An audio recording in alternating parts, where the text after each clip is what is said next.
எல்லாருக்கும் வணக்கம். Cheese kitchen click பண்ணதுக்கு ரொம்ப நன்றி. இன்றைக்கி சீஸ் கிச்சன் சேனலில் வந்து ஒரே கப்பு தோசை மாவில் எப்படி 10 தோசை சுடுறது அப்படின்னு தான் பார்க்க போகிறோம்.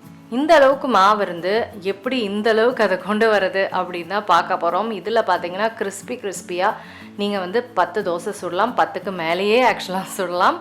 ரொம்ப டேஸ்டியாக டெலிஷியஸாக இருக்கும். இதில் மாவு கலந்துருக்குன்னே யாருமே சொல்ல முடியாது. நல்ல கிறிஸ்பியாக டேஸ்டியாக சூப்பராக இருக்கும்.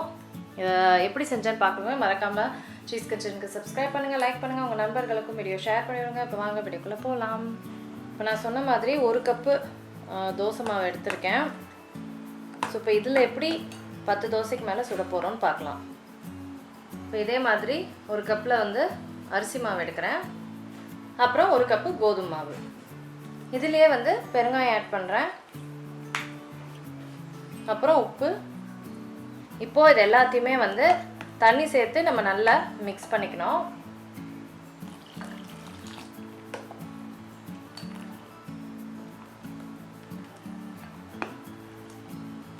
ஆக்சுவலாக அதோட டேஸ்ட் வந்து சூப்பராக இருக்கும். உங்களுக்கு வந்து இது தோசை மாவு இல்லைன்றதே அவங்களால கண்டுபிடிக்க முடியாது, அந்தளவுக்கு டேஸ்ட்டாக நல்லாயிருக்கும். இப்போ நல்லா கலந்தாச்சு. இப்போ ஒன்றுமே நான் தண்ணி ஆட் பண்ணுவேன். ரவா தோசை பதத்துக்கு நம்ம இப்போ தண்ணி ஆட் பண்ண போகிறோம்.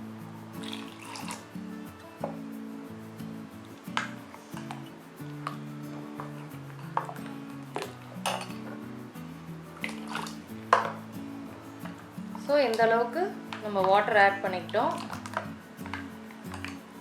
இப்போ இதில் வந்து சில இன்க்ரீடியன்ட்ஸ் ஆட் பண்ண போகிறேன். இஞ்சி, நல்ல குட்டி குட்டியாக நறுக்கின இஞ்சி, அதுக்கப்புறம் பச்சை மிளகா,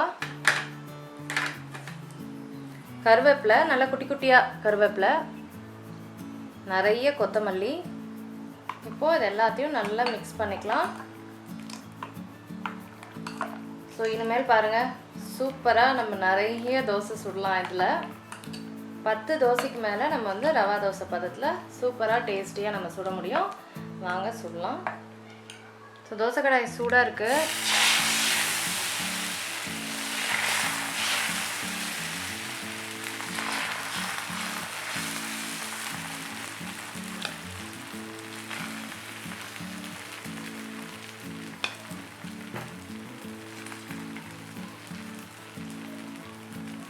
நல்லா சூப்பராக வந்திருக்கு பாருங்கள்.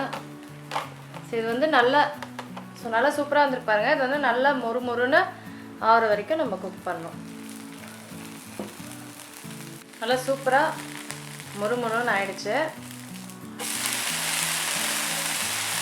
ஸோ இந்த சைட் பார்த்தீங்கன்னா ரொம்ப நேரம் வைக்கணுன்ட்டு அவசியம் இல்லை, ஒரு ஃபியூ செகண்ட்ஸே போதும் ஆக்சுவலாக. ஏன்னா நல்லா குக் ஆகிடுச்சு.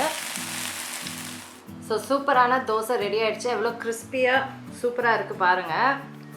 ஸோ இந்த மாதிரி நீங்கள் வந்து 10க்கு மேலே தோசை சுடலாம். ரொம்ப கிறிஸ்பியாக டேஸ்டியாக இருக்கும். ஸோ கண்டிப்பாக ட்ரை பண்ணி பாருங்கள். நான் உங்களை சீக்கிரமாக அடுத்த வேளை சந்திக்கிறேன். வணக்கம். இருங்க எங்கே போகிறீங்க? இந்த 2 வீடியோஸும் கண்டிப்பாக உங்களுக்கு பிடிக்கும். கிளிக் பண்ணி பாருங்கள்.